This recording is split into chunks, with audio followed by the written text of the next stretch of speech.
While Americans largely back enforcing immigration laws for criminals living in the U.S. illegally, new numbers from CNN show they largely oppose targeting those who have lived here for years without any convictions. I agree with this narrative between those that have committed crimes, documented crimes multiple times, versus a farm worker who's been here for 20 years illegally, but is maintained his ability to work and provide productivity to the economy. This is a very delicate situation. And I think it's threading the needle for Trump because he said the same thing.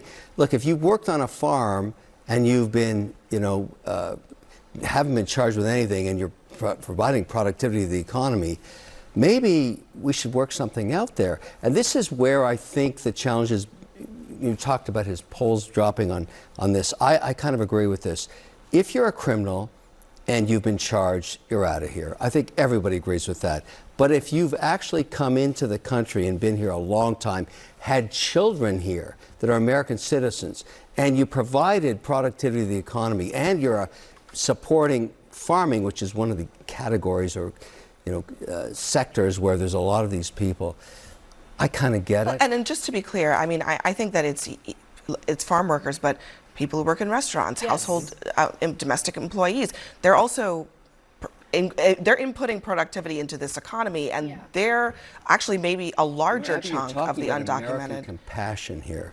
That's what's going on, right? Yeah. Well, and I think we all agree with that. Trump has criminalized the legal process of asylum. Basically, if you come here and you're abiding, right, you're showing up to court because you're following the rules. There are also hundreds of thousands of people who had temporary protective status that were overnight had their status revoked, and I mean that created people who the Trump administration now says are illegal, but they came here through a legal process as well. So they're doing the reverse of what Angie was saying by giving a path. They're actually removing the path for people that are already here. I think she's saying something very, very clear. If you self-deport and come back in, file the right way, we're going to give you a ticket, we're going to give you $1,000, do it the right way.